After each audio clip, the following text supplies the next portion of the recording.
सभी देखने वालों को नमस्ते, जय माता दी। सबसे पहले तो आपको नवरात्रि की बहुत बहुत शुभकामनाएं। माता के उस शुभनीय मंगलमय दिनों का आगमन होने ही वाला है। इस साल तो नवरात्रि कुछ खास है क्योंकि माता आने वाली है बैठ के हाथी पे, जिसे अति शुभ संकेत माना जाता है। साथ ही साथ जो नवरात्रि है ना, वो 9 दिनों की नहीं है इस साल नवरात्रि है 10 दिनों की, जो अपने आप में ही एक शुभ संकेत है। आज की वीडियो में आप जानने वाले हैं कि इस खास नवरात्रि के उपवास के क्या नियम है, या यदि हम उपवास भी ना ले सके तो भी ऐसे कौन से नियम है, कौन सी चीज़ें हैं, यदि आप उन्हें अपना लेते हैं ना तो देखिएगा आपके लिए भी ये नवरात्रि बहुत शुभ होने वाली है। तो अंत तक ध्यान से वीडियो को देखिए ताकि आप एक एक चीज़, एक एक नियम अच्छे से जान सके। सबसे पहले जानते हैं हमें क्या नहीं खाना है। देखिए, उपवास लिया है तो इन चीज़ों को हाथ भी नहीं लगाना है, लेकिन यदि उपवास नहीं लिया है तो भी ये चीज़ें मत खाइएगा। देखिएगा आपके लिए कितना मंगलमयी होते हैं ये नवरात्रि। तो सबसे पहला नाम आता है नॉन वेज का। मीट, अंडा, मछली हाथ भी ना लगाएं, इन्हें ना खाएं, बचे इन्हें खाने से। साथ ही साथ लहसुन प्याज भी आता है तामसिक भोजन में। तामसिक भोजन नहीं लेना है तो लहसुन प्याज से भी आपको बचना है।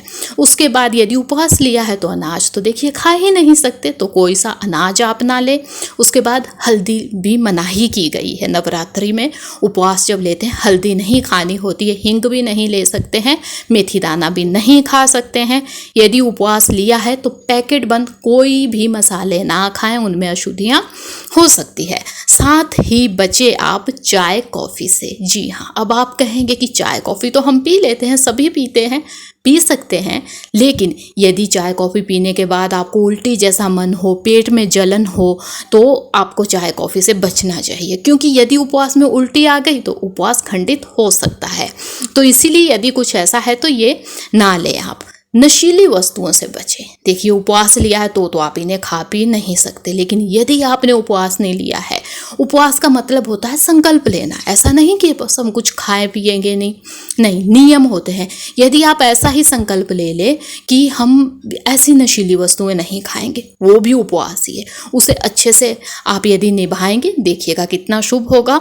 उसके बाद आपको जो पैकेट वाली चीज़ें होती है ना, वो नहीं खानी है। कोई चिप्स, कोई कुछ ऐसा यदि उपवास लिया उसमें अशुद्धियाँ होती हैं, मैं बता दूं, खंडित हो जाएगा उपवास। साथ ही साथ पैक फूड, मतलब हम मंगवा देते हैं ना यहाँ वहाँ से, उससे बचना है, उसमें मिलावट हो सकती है।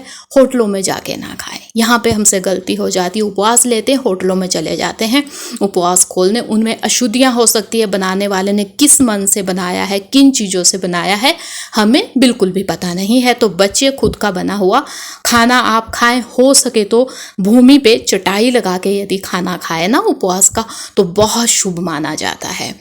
अब कुछ चीज़ें ऐसी जहां हमसे गलतियां होती है, जैसे कि किसी की चुगली कहीं लगा दी, जैसे कि झूठ बोल दिया या किसी को धोखा दे दिया, ये भी उल्लंघन होता है उपवास का। तो हमें इससे भी बचना चाहिए इन 9-10 दिनों में, माता के दिनों में। अच्छा हो सके तो सही है, लेकिन गलत किसी का मत कीजिए। कुल मिला के आपकी वजह से किसी की आंखों में आंसू ना है।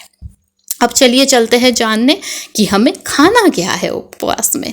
तो सबसे शुभ माना गया है यदि आप फल खाते हैं, तो मैक्सिमम फल आप वैसे खा सकते हैं। यदि मैं शुभ फल कहूँ तो वो है केला, सेब, पपीता। ये मौसमी फल भी है, इन्हें खाना शुभ माना गया है। कुछ लोग खटाई वाली चीज़ें नहीं खाते हैं, तो यदि ऐसा है तो आप खटास वाले फल खाने से बचें।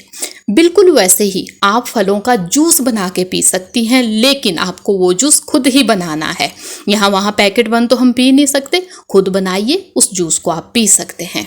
आइए अब चलते हैं जानने कि हमें सब्जियां कौन सी खानी है। तो सब्जियों में आपको मैक्सिमम सब्जियां खा सकते हैं, बस आपने ये ही ध्यान देना है उन्हें छांट ले। जैसे साग सब्जी होती है ना, कभी उनमें जीव होते हैं, वो छांट ले, कोई जीव हत्या गलती से ना हो। बाकी सभी सब्जियां खा सकते हैं। यदि मैं शुभ सब्जियां कहूँ जो अच्छी कही गई है, वो है सबसे पहला नाम घिया का हलवा बनाए आप उपवास में भी खा सकते हैं, सब्जी बना के भी खा सकते हैं। फीकी बनाना चाहे तो फीकी भी बना सकते हैं। बिल्कुल वैसे ही कद्दू, पंपकिन होता है, कच्चा भी होता है पंपकिन, एक पका हुआ भी आता है, दोनों ही खा सकते हैं आप। कोई से भी मिष्ठान बनाए, सब्जी बनाए। वैसे ही आलू भी खा सकते हैं, लेकिन यदि आप इन चीज़ों की सब्जी बनाना चाहते हैं यदि आप नमक खा लेते हैं उपवास में तो केवल सेंधा नमक डालें। सेंधा नमक के अलावा कोई भी जो नमक है उपवास में नहीं खाया जाता, इस चीज़ का ध्यान देना है। यदि आप चाहें तो देखिए हलवा बना सकते हैं आलू से, यदि चाहे तो चिप्स भी बना सकते हैं। जी हाँ, शुद्ध देसी घी में तलिए, हल्का सा सेंधा नमक डालिए। यदि नमक खा लेते हैं तो आप चिप्स बना के भी खा सकते हैं। आप दूध भी पी सकते हैं इस उपवास में। जैसे हम सावन के उपवास होता है तो हम देखिए दूध दही नहीं पीते हैं, लेकिन इसमें आप दूध पी सकते हैं बेझिझक। दूध से बनी हुई अनेकों चीज़ें आप ले सकते हैं।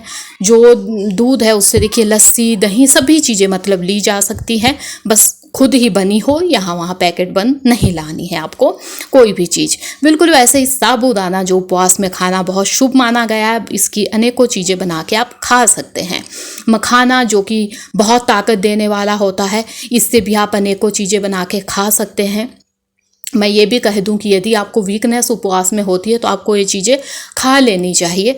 ऐसा नहीं है कि उपवास नहीं लिया जाता है किसी हेल्थ इशू की वजह से, लेकिन आप कुछ ना खाएं।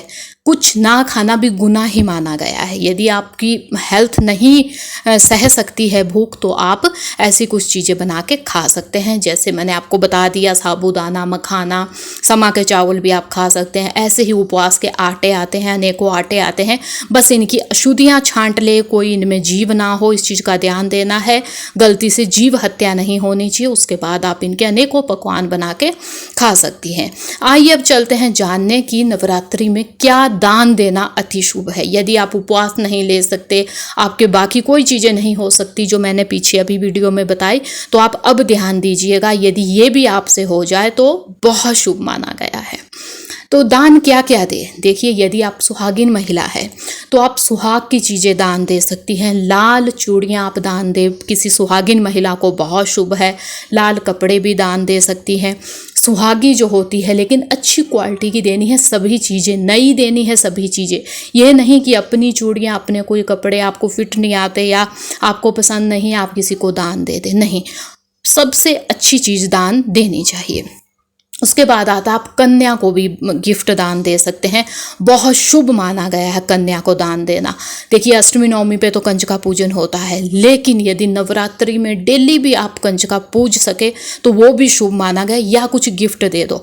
अब ये मतलब नहीं कि यहाँ वहाँ से ही आपको कन्या लानी है। यदि भगवान ने आपको अपने आप के कन्या है, बेटी है आपके, तो उसे पूजिए, आप उसे कुछ नया दीजिए, वो भी बहुत शुभ है। तो इस नवरात्रि में फलों का दान देना भी बहुत शुभ माना गया है।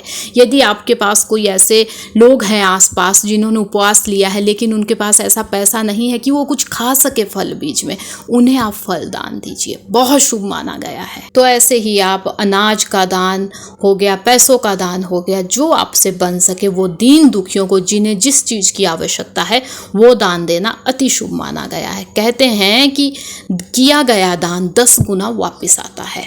तो आइए आपको ये भी बता दूं कि नवरात्रि कब से स्टार्ट होने वाली है। तो 22 सितंबर से नवरात्रि का आगमन होने वाला है, जिसका जो समापन है वो नवमी के साथ होगा 1 अक्टूबर को। तो इस वजह से यदि आप देखें, जो नवरात्रि है वो 10 दिनों तक चलने वाली है। तो ये थी आज की वीडियो। उम्मीद है कि आपको वीडियो पसंद आई होगी। वीडियो अच्छी लगी है तो लाइक कीजिएगा, चैनल पे है नए तो सब्सक्राइब कीजिएगा। कमेंट में ज़्यादा ना लिख सके तो जय माता दी लिख के तो जाइएगा ही। अब मिलेंगे नई वीडियो के साथ, तब तक के लिए धन्यवाद। जय माता दी।